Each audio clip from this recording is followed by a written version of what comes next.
नमस्कार दोस्तों, जैसा कि आप देख रहे हैं, आज फिर मैं ये जो 18 फरवरी से जेके मजदूरों का जो धरना चल रहा है 18 फरवरी 2025 से बकाया भुगतान की मांग को लेके, तो यहाँ आया हुआ था। और आज इनको 477वां दिन है ना। 477 दिन यानी 1 साल और 112 दिन ये पूरे हो चुके हैं। तो अच्छा, इसके अलावा ये धरने के बारे में और इसकी कार्रवाई आगे कहाँ तक बढ़ी ये तो जानेंगे। इसके अलावा जो आज आने का मेरा मकसद था, वो मेन मकसद ये भी था कि लाखेरी में जो फैक्ट्री एसीसी जो अडानी ने जो एडॉप्ट कर ली थी, तो वो बंद हुई है। तो उसके पीछे क्या है, क्योंकि सुना जा रहा है कि 6 महीने पहले से ही उसकी तो प्लानिंग बन चुकी थी, और ये जो स्पीकर साहब हैं उनके थ्रू, मतलब उनके सामने ये प्रस्ताव आ चुका था कि ये इसको बंद करेंगे। तो इन सारी चीज़ों के बारे में हम जानकारी लेंगे। हबीब भाई, ये कामरेड हबीब साहब जो इस धरने को चला रहे हैं साल भर से ऊपर से, तो सबसे पहले इनसे जानना चाहेंगे कि धरने की जो कार्रवाई है बकाया पेमेंट की, वो कहाँ तक पहुंची, उसकी क्या कंडीशन है अभी जी। जो धरना चल रहा है लगभग 16 महीने के लगभग पहुंचने वाले हम। और निश्चित रूप से धरने की जो ताकत हमें मिली है वो ताकत है कि हमें विश्वास जगह है कि अब पैसा मिलेगा। पैसा क्यों मिलेगा? अराफात को जो यहाँ से डिसएप्रेशन किया, यहाँ से हटाया अराफात को, अराफात हटाने का कारण भी यही था कि सुप्रीम कोर्ट का आदेश आना, जो लैंड यूज जो शर्तें थी उस शर्तों को नहीं मानना, और उस पर ही सुप्रीम संज्ञान लिया। और निश्चित रूप से हम जीते हुए को या हारे हुए बताना पहले कि अराफात की कुछ शक्ति थी, पैसे के दम था, इसे करवा रहा था, लेकिन निश्चित रूप से अब अराफात का पैसा शक्ति सब फेल हो चुका है और निश्चित रूप से अराफात आउट हो चुका है। बात है पैसे की, हम लगातार प्रशासनिक अधिकारियों, चाहे चीफ सेक्रेटरी राजस्थान हो, चाहे लेबर सेक्रेटरी हो, चाहे लेबर कमिश्नर हो, चाहे कोटा कलेक्टर साहब हो, चाहे संभागीय आयुक्त हो, चाहे केडीके क्या नाम है आयुक्त हो, केडीके सेक्रेटरी हो, सबसे लगातार मिलकर कोटा के संभाग सबसे लगातार पत्र लगातार देते रहे। हर महीने पत्र देते हैं इनको, हर 15 दिन पत्र देते हैं और इस आदेश में देते हैं हमारा भुगतान जल्दी हो, लेकिन कोई मना नहीं करता हमें। जबकि जो भी स्टे के बहाना लगा रहा है, स्टे का बहाना गलत है, स्टे को उसको मिला ही नहीं अभी तक। स्टे नहीं मिलता, अराफात को मिल सकता है, क्योंकि अराफात में सुप्रीम कोर्ट का आदेश हो चुका है कि जमीन इसके पास इसकी नहीं थी, जमीन सरकारी है, सरकार इसको चलाने को दी थी, चलाने में फेल हो गए, उसके बाद जमीन कैसे अभी तक। और सर इसलिए हम हमारे जेके का पैसा निश्चित रूप से हमें विश्वास है कि इस आंदोलन की ताकत से हम अच्छा पैसा भुगतान करेंगे। जो कानून कहता है कि 18% ब्याज से भुगतान मिले, तो हम 1997 से आज तक 18% ब्याज से भुगतान करेंगे। तो निश्चित रूप से आदमी को 50 लाख के आसपास, 40 लाख और 30 लाख के पास पैसा बनता है, तो निश्चित रूप से उसके भुगतान के लिए हम संघर्ष करते हैं। जब तक ताकत, जब संघर्ष करेंगे, अपनी जान जब तक जो संघर्ष करेंगे और पैसा हक दिला के रहेंगे, क्योंकि देश में कानून के चलता है और कानून के अवहेलना के खिलाफ सजा होती है, तो उस अराफात को सजा मिलनी चाहिए। और जो भी सरकारी प्रशासनिक करता है उसको सजा मिलनी चाहिए। निश्चित रूप से इसका धोखा हुआ है, मशीनें काट के ले गए। मशीनें काटने कौन सा अधिकार था अराफात? अराफात तो केवल उसमें आप सौदेबाजी करने में पीछे घूमता आप तो। इससे निश्चित रूप से अराफात तो कभी सोचा नहीं सकता, अब अराफात को समझ चुका है। सरकार की नीति यह है कि अब सरकार की है कि पैसा कितना देना चाहिए, सरकार हमें आउट नहीं करती। हम सोचते हैं कि हमने लिखा पत्र इसमें कि हमारी बैठ के हमसे कोई कागज में ले लो, लेकिन हमारे पैसा तय तो करो, कितना पैसा देना चाहते हो आप। तो हमसे ये कहा कि हमारे ब्याज से पैसा दिलाया जाए, ये हमारी मांग है। दूसरी बात, हम जो आपने लाखेरी का पूछा, लाखेरी का एक बहुत बड़ा घटनाक्रम है, ये छोटी मोटी घटना। सबसे हिंदू एशिया का सबसे पुराना प्लांट है, एशिया महाद्वीप का सबसे पहला, आज नहीं आज़ादी के पहले का प्लांट है। और आज़ादी के पहले के प्लांट की स्थिति के साथ जो उसमें मॉडिफिकेशन पूरा हो चुका था, जो पहले वेट प्रोसेस था उसको ड्राई प्रोसेस में परिवर्तन कर दिया गया एसीसी में। और हमारे कई रिश्तेदार, मेरे तो कई रिश्तेदार वहाँ फैक्ट्री में काम करते हैं, तो निश्चित रूप से उसमें साथ जो एक बहाना लगाया कि वहाँ पर कच्चा माल खत्म हो गया। कच्चा माल कोई खत्म नहीं है, कच्चा माल पूरा है। देश की इकोनॉमिक्स पर पूरे उद्योग बंद हो रहे हैं, जो उद्योग लगातार आर्थिक इकोनॉमिक्स पॉलिसी के कारण भारत में जो लोगों ने क्रय शक्ति कम हो गई, जो हमारे मकान नहीं बन रहे, अब तो सीमेंट तो मकानों में लगता है भाई। सरकारी योजना में काम नहीं हो रहा, सरकारी के पास पैसा नहीं है। हमें ये पता लगा कि सरकार जो बजट है, उस बजट में जो सारा बजट तय होता है, जब 100 बजट हुआ तो 21 रुपये तो उसने अप्रैल में खर्च कर दिया, और बचा कितना 79, और 79 में पूरा 11 महीने चलाने। तो सरकार के पास पैसा ही नहीं है, तनख्वाह देने के लिए पैसा नहीं सरकार के पास। सरकार बहुत मुसीबत में आ चुकी है। इसलिए एक उद्योग लगातार जो क्रय शक्ति आज में खत्म हुई है, आज एक बार रोजगार नहीं है, बेरोजगार है, उसकी वजह से क्रय शक्ति, आज मकान बनाने की कैपेसिटी नहीं है, तो आज सीमेंट नहीं बिक रहा। सीमेंट का लगातार स्टॉक हो रहा है, फैक्ट्री जो चल रही है, जो अच्छे सीमेंट है, जिनके लागत ज़्यादा हो जाए, इनको इसमें कैसे दूरी से इसको माल कच्चा वाला, तो इस योजना बन के तरह से बंद की है।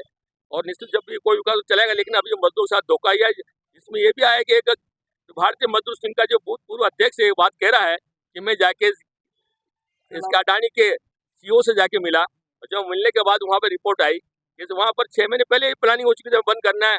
हमारे आपके लोकसभा अध्यक्ष से हमारी बात हो चुकी है, 6 महीने पहले प्लांट बंद करने का आदेश हो चुके हैं उसके। तो निश्चित रूप से ये योजनाबद्ध तरीके से सरकार मिलकर, उद्योगपति मिलकर, सरकार उद्योग में कोई अंतर नहीं, अडानी अंबानी सरकार, अडानी अंबानी की सरकार है ये। भाई सरकार भारतीय जनता पार्टी की न होकर अडानी अंबानी सरकार, उनके लिए काम होता है, उनको फायदे के लिए सरकार बनी है। ये कारखाना केवल अडानी को बचाने के लिए सरकार ये डिसीजन दिए।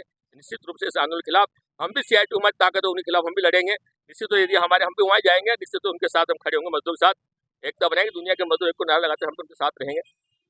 वहाँ अपनी कोई इकाई है? नहीं, इकाई तो नहीं है, लेकिन हमारे कुछ साथी संपर्क में काफी लोग हैं, हमसे बात करते हैं वो लोग, क्या हो सकता है, क्या होता है, आपको कैसे, आप कैसे रहे। मैंने कहा हम तो 29 साल हो गया, आप तो मार्च मत पढ़ो, नेता मत पढ़ो, आप तो खुद लड़ो।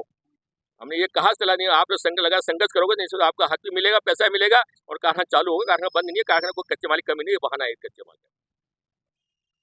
एक दो बात मैं अपनी रख दूं, क्योंकि ये ट्रेड यूनियंस बदनाम थी कि भैया ट्रेड यूनियंस हड़ताल करके और मतलब ये कारखाने वगैरह बंद कर देती हैं, जबकि मजदूरों की एक तरह से माँ है पालनहार है, तो वो तो क्यों बंद करवाएंगे या वो।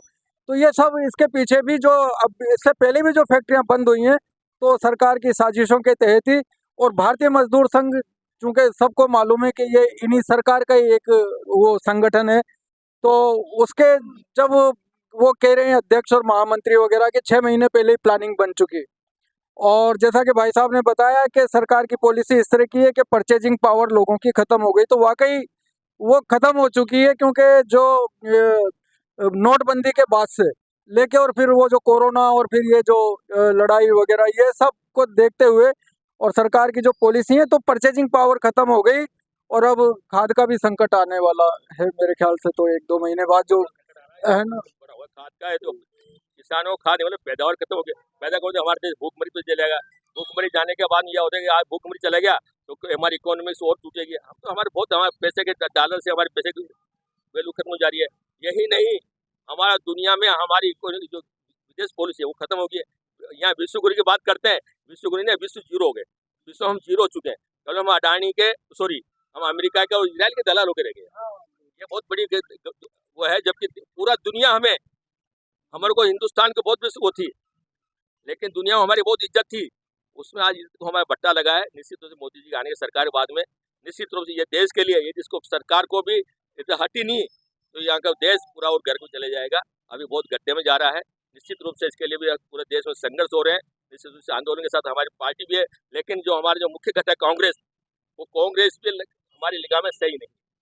क्यों कांग्रेस सही नहीं है कि लगातार वो भी वाम बंदे पर हमला करती है, पूंजीपतियों की दलाल है वो भी पूंजीपतियों के खिलाफ। आप पूंजीपतियों की तरह होना चाहिए, लेकिन पूंजीपति नहीं, उसके उनके लिए योजना बनाए। योजना जनता के लिए बनना चाहिए, पूंजीपति अपना कमाई खाएगा। लेकिन आज जनता पूंजीपतियों को बनाया योजना, आप जनता को पैसा ही नहीं रहा तो पूंजीपति फैक्ट्रियाँ चलेगी। फैक्ट्रियाँ भारत की कई फैक्ट्रियाँ बंद हो चुकी है, ऐसी हजारों लाखों फैक्ट्रियाँ बंद हो रही है और बंद के कगार पे है। कई फैक्ट्रियाँ बंद, सूरत तो हालत खराब है। कपड़ा मिल करीब 25% फैक्ट्रियाँ बंद होगी, कपड़ा मिल और क्या ना टाइल बंद फैक्ट्रियाँ पूरी बंद होगी, कई फैक्ट्रियाँ बंद हो गई। यहाँ तक कि जब ये एथोनॉल मिलाकर जो पेट्रोल चला रहे हैं, जो शुगर भी कम है कि शुगर की रेट बढ़ेगा, बढ़ने की 48 शक्कर चालू हो गया। तो तेल का भाव कितना हो गया, तेल 200 रुपये किलो लीटर तेल हो गया। लगातार ये दाम बढ़ने के कारण जनता को पैसा संख्या तो बन नहीं रही है, लगातार दाम बढ़ रहे हैं, उससे जनता त्रस्त हो चुकी है। इस त्रस्त को भिखारी बना दिया, देश को 80-81 करोड़ लोगों को भिखारी बना दिया है, 5 किलो अनाज निर्भर कर दिया है। निश्चित रूप से जो भारतीय जनता पार्टी की RS की सोच है, उस सोच पर ये सरकार चल रही है। निश्चित रूप से हम संघर्ष करेंगे, निश्चित रूप से देश को हम सही लाइन कोशिश करेंगे, लड़ेंगे, जीतेंगे इन सब। दोस्तों, मेरी बहुत दिनों से ख्वाहिश थी, मैं जब भी आया तो ये मैडम कई बार बिजी रहती हैं, कई बार मैं भूल जाता हूँ, कई बार ये, तो इनकी बाइट लेना नहीं हुआ मेरा आज तक। मैडम जी, ये जेके का जो धरना चल रहा है 2-1.5 साल होने के लिए आया है। सरकार किसी प्रकार की कोई व्यवस्था नहीं कर पा रही है, मजदूर बहुत परेशान है। देश की आर्थिक स्थिति तो खराब है, लेकिन इसके साथ साथ महिलाओं के साथ बहुत बड़ा हो रहा है। जो गैस सिलेंडर इतना महंगा हो गया है, पेट्रोल जब महंगा हो जाता है तो मान लो सभी चीजें महंगी हो गई है। इससे महिलाओं की आर्थिक स्थिति बहुत ही खराब है। रोजगार मिल नहीं रही है, बच्चों को पढ़ाइयों के पेपर आउट कर दिए जाते हैं, जिससे बच्चों को दुगनी मेहनत करनी पड़ रही है। और कोचिंगों पर जो हमला बोला गया है, उन जो टीचर्स हैं उनके ऊपर इस तरह की अभद्र बातें बोली गई है, इन सब को लेकर के देश की सारी व्यवस्था बिगड़ी हुई है। और जो फैक्ट्रियां बंद हो रही है, मालिक स्वयं फैक्ट्रियों को बंद करते हैं और नाम मजदूरों और सीटों का लगा दिया जाता है। इसीलिए हमें इस सरकार को संभालने के लिए, सरकार को बताने के लिए संघर्ष करने पड़ेंगे और महिलाओं को भी आगे आना पड़ेगा।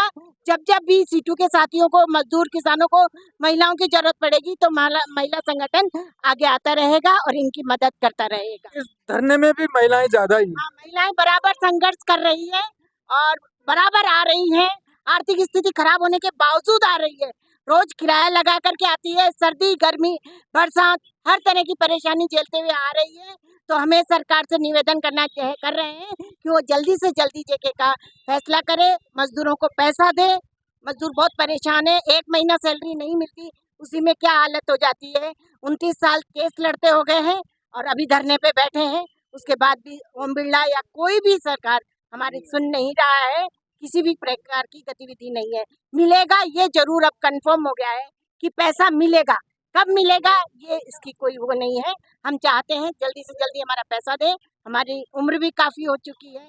कई लोग हमारे साथी धरना लगने के बावजूद 14 साथी हमारे नहीं रहे हैं, इसलिए हमें बड़े दुख के साथ कहना पड़ रहा है, जो साथी हैं उन्हें पैसा दे ताकि वो उस पैसे का उपयोग कर सके। उम्र हो गई लेकिन जोश बरकरार है। जोश तो बरकरार रखना ही पड़ेगा। मेरे सामने नरेंद्र सिंह जी भी हैं, इसके धरने के संचालक भी हैं और ये सीटू के महामंत्री भी हैं। एक और महामंत्री भी हैं, उनसे भी लेंगे। जी नरेंद्र सिंह जी। जी राज भाई, धन्यवाद आपको कि आप हमारी आवाज़ को जो है जनता तक पहुंचाने में पूरा सहयोग करते हो। 477वां दिवस यानी 1 साल और 4 महीने हमें होने को जा रहे हैं। और जो मुख्य बात इस धरने की है कि हमारे सुप्रीम कोर्ट के आदेश जो 2023 के अंदर हम लोग लेकर के आए मजदूर, उसे लागू करवाने के लिए हम यहाँ धरने पर बैठे। सरकार के ऊपर इस धरने का असर हुआ और उसने अराफात से ज़मीन तो अधिग्रहण कर दी, लेकिन जो इसके साथ जुड़े हुए मुद्दे, जो सेटलमेंट हमारे किए हुए थे, जो 2002 का सेटलमेंट जिसके अंदर 1 साल के अंदर सभी कारखानों को चलाना, 2100 लोगों को रोजगार देना और बकाया भुगतान, जो ग्रेजुएटी का पैसा था 1996 और 97 के पहले जो हमने काम किया, वो पैसा हमें जो 1 वर्ष के अंदर देना था, वो पैसा हमें लेने के लिए लगातार हिंदुस्तान के वो तमाम कोर्ट, तमाम वो अधिकारी, तमाम विभाग हमें जो है मजबूर होकर के जाना पड़ा, क्योंकि अराफात इस मुद्दों को पैसा दे करके और सारे अधिकारियों को और कोर्टों में भी जो अपना पैसा खिला करके इस मुद्दों को उलझा करके रखे और ये महसूस करता था कि ये कब तक लड़ेंगे। लेकिन मैं आपको इस चैनल से ये बताना चाहता हूँ और मेरे CITU के वो तमाम साथियों को क्रांतिकारी लाल सलाम करता हूँ, जिन्होंने लगातार प्रयास करते हुए 30 सालों के अंदर तमाम हिंदुस्तान के कोर्टों में जाकर और मजदूर वर्ग की पैरवी करते हुए और सुप्रीम कोर्ट के आदेश को लागू करवाने के लिए धरना लगा करके और जमीन जो अधिग्रहण करवा कर, अब जो 2 बातें रह गई है कि जमीन का सदुपयोग कोटा के विकास के लिए उपयोग किया जाए और दूसरा जो हमारा बकाया ग्रेजुएटी का पैसा है वो तय करके हमारी यूनियनों के साथ बातचीत करके शीघ्र जो हल किया जाए। मैं आपके चैनल से ये भी बताना चाहता हूँ कि जो लोग जिस प्रकार की सोच रख रहे हैं, दलाल और भूमाफिया लोग, वो अपनी योजना में कभी भी संघर्ष के आगे कामयाब नहीं होंगे। ये हमारा संघर्ष लाल झंडा दिन पे दिन आगे बढ़ता जा रहा है। हमारे साथ जो महिलाएं लगी हुई है हमारे परिवार जेके परिवार की, वो ये पूरा जोश हमें दे चुकी है कि हर हाल में मर जाएंगे लेकिन हमारा अधिकार यहाँ पर लेकर के ही जाएंगे। इसलिए हमें कोई चिंता की आवश्यकता नहीं है। हमारे संघर्ष तेज होंगे और देश के हालात जो बन रहे हैं, जो नीतियाँ सरकार के बन रही है, जो ट्रंप सरकार के जो है सरेंडर हो रहे हैं, जो गेट समझौता और जो ट्रेड एग्रीमेंट हो रहे हैं, उससे हमारे देश की संपदा को सारी की सारी वो तो खत्म कर रहे हैं और जो उनसे लेने के लिए हमें जो है मजबूर कर रहे हैं। अब वो क्या देंगे और क्या नहीं देंगे उस पर निर्भर हमको जो अमेरिका और इंग्लैंड और दूसरे देशों के ऊपर जो किया जा रहा है, ये हमारा कम्युनिस्ट पार्टी नहीं, पूरे देश के वो विकासशील विचारों को जो चाहने वाले लोग हैं वो सब मिल करके, और खास करके मैं आपको ये भी बताना चाहूँगा कि जो आपने सवाई माधोपुर लाखेरी सीमेंट में जो सीमेंट का संगठन है मजदूरों का, वो CITU के नेतृत्व में ही ऑल इंडिया फेडरेशन सीमेंट का बना हुआ है। उसके अंदर भी हमारे CITU की पूरी ताकत जो है लगी हुई है, और वही समझौते इसमें जो करती है। और मैं समझता हूँ कि ये जल्दी इसके ऊपर भी निर्णय लेकर के हमारा CITU हमको जो दिशा निर्देश करेगा, हमारी पार्टी दिशा निर्देश करेगी। और देश के माहौल को आप समझ रहे हैं, कांग्रेस पार्टी ने जो भी ये रविवार को फिर आ रहा है, हम लोग भी ऐसी अगर कोई बात आती है तो हम भी पीछे नहीं हटेंगे। और इन दलालों को और इन भूमाफियाओं को कोटा में क्या, मैं तो चाहता हूं कि इन्हें हिंदुस्तान में रहने का अधिकार नहीं है और इन्हें भगा देना चाहिए। तो कामरेड, आप क्या कहना चाहेंगे? दो तीन बातें हैं, जैसे एक तो भुगतान का तो इन्होंने बता ही दिया। एक लाखेरी में मैं बता दूं कि जब ये ताज़ा जब जानकारी मिली कि ये फैक्ट्री बंद हो रही है, तो वहाँ लोग भड़क गए और वो सड़कों पे निकल पड़े। तो बिरला जी आए हुए थे, तो ये लबान में जाके, और इनकी मीटिंग थी लबान में, तो ये जाके बोल के आए, आश्वासन दे के आए, तो वो सब ठंडे हो गए। मतलब अब नए सिरे से आप लोग क्या करोगे, और ये जो यहाँ का जो धरना चल रहा है उसके बारे में थोड़ा सा। को जो लोग लाल झंडे को बदनाम करते हैं कि लाल झंडा जहाँ भी जाता है वहाँ इंडस्ट्री बंद करवा देता है, लेकिन लाल झंडे का ये भी उदाहरण है कि 260 करोड़ राजस्थान हाई कोर्ट से जेके ने जीते थे, और 260 करोड़ जीतने के बाद भी हमने इन कारखानों को चलाने के लिए एक समझौता किया। समझौते के आधार पे उसमें 43.69 करोड़, कहाँ 260 करोड़ था, कहाँ हमने इस कारखाने को चलाने के लिए, मजदूरों को रोजगार देने के लिए इतना बड़ा सेक्रीफाइस किया कि ताकि मजदूरों को रोजगार मिले। एक तरीके से 50% बेस और 50% छटनी CITU ने पहली बार स्वीकार की। कारण क्या, जो दुनिया के पैमाने पर हालात बन रहे हैं, उस हालत ये कह रहे हैं कि हमें इंडस्ट्रीज को जिंदा रखना है। अगर वन टाइम हम पैसा ले लेंगे तो ये सारी चीज संभव नहीं हो पाएगी। दूसरी तरफ हम लगातार अपने देनदारियों के बारे में ज्ञापन दे रहे हैं, लगातार हम बात कर रहे हैं, लेकिन जो अभी यहाँ से लगा है लाखेरी से लगा है कि भाई बिरला जी ने ये सारे शब्द कहे कि 6 महीने पहले कह दिया था कि उन्होंने बंद कर दो।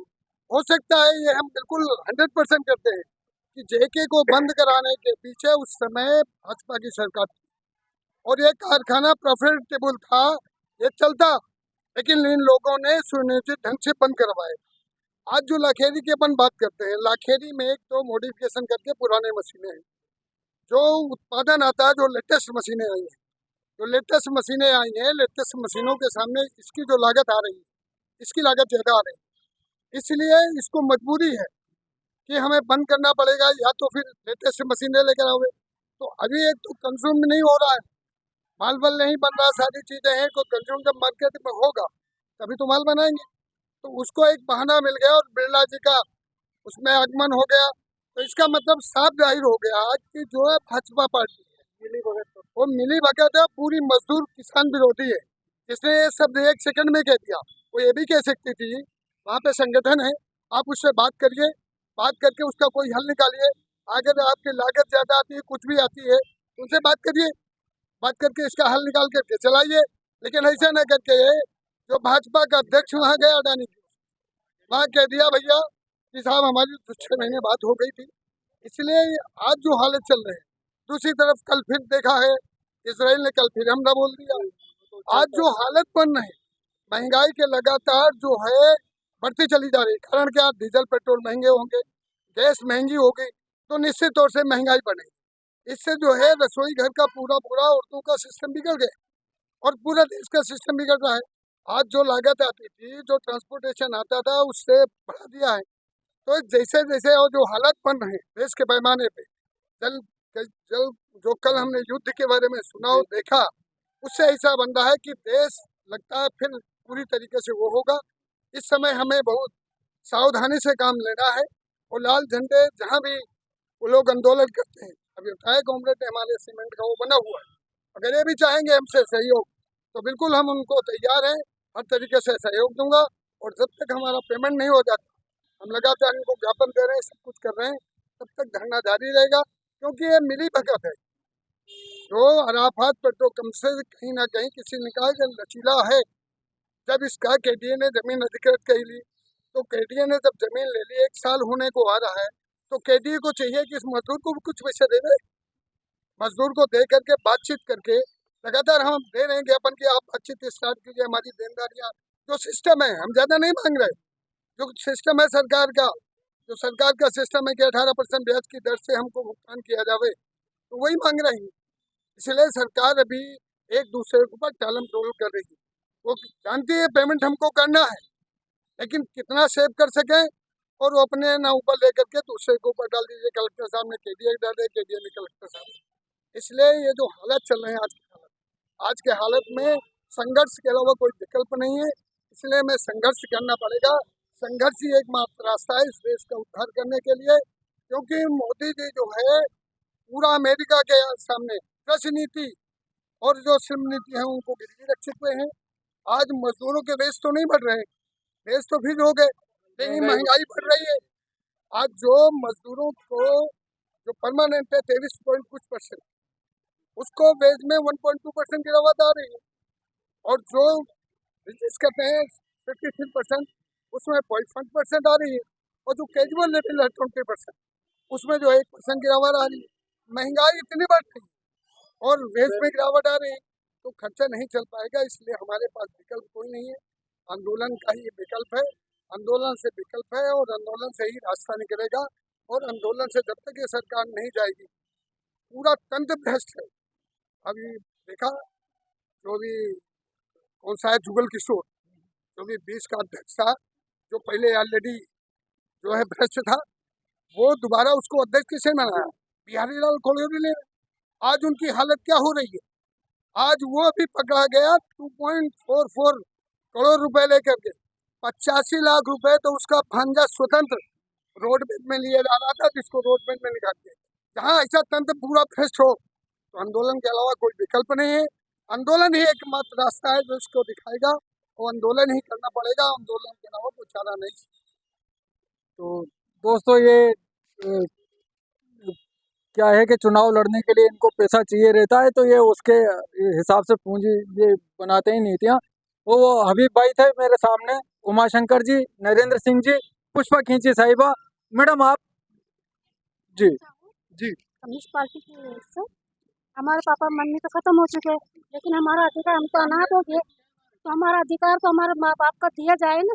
हम कितने साल के 15 साल हो गए, 15 महीने हो गए यहाँ बैठे हुए, तो हम कितनी परेशानी से यहाँ आते हैं, हमारे बच्चों को छोड़ के आते हैं, हर तरह से परेशान है। हमारे को पेमेंट नहीं मिल रहा, क्यों नहीं मिल रहा हमारे को? इसका कारण क्या है? क्योंकि हमारे को हमारा अधिकार तो मिलना चाहिए ना भाई, मिलना चाहिए ना। रोजाना आ रहे हो? रोजाना बिल्कुल कंटिन्यू जाते हैं हम, क्योंकि हमारे पापा ने 15 साल तक कम्युनिस्ट पार्टी में संघर्ष किया है, तो हम भी उन्हीं की बेटी हैं, हम भी उनकी औलाद है, तो हमारे को इस चीज़ का पूरा हमारे को प्यार। तो हमारा तक कहना ये है, हमारा अधिकार दिया जाए, हमारे को मत परेशान करो ज़्यादा, क्योंकि हमारी महिला कितनी आती जिनसे चला नहीं जाता, उनके पास में किराया नहीं है, उनको हाथ पकड़ के लेके आते हैं। लेकिन यहाँ की सरकार, यहाँ का ये जो जज ये बैठा हुआ है कलेक्टर, इसको बिल्कुल ही शर्म नहीं आ रही। इन्होंने वो टाइम देखा नहीं है कि इनको तो क्या है क्योंकि इनको तो तनख्वाह पेपर मिल, लीक का चल ही रहा है आजकल, तो वो लीक पेपर आके और वो फाइट कर रहे हैं, तो क्योंकि व्यवस्था बनी। ऐसी व्यवस्था बन रही है। हमारी बेटी भी थानेदार बन चुकी है, अच्छा। परीक्षा की तैयारी कर रही है, तो हम भी उनसे बोलते हैं, मैंने कि तुम्हारे को भी गालियाँ पड़ेगी, ऐसा काम ना करो, तो हमारा अधिकार मिल जाए। चलो तो आप सबका शुक्रिया, धन्यवाद, और इसको चलो ठीक।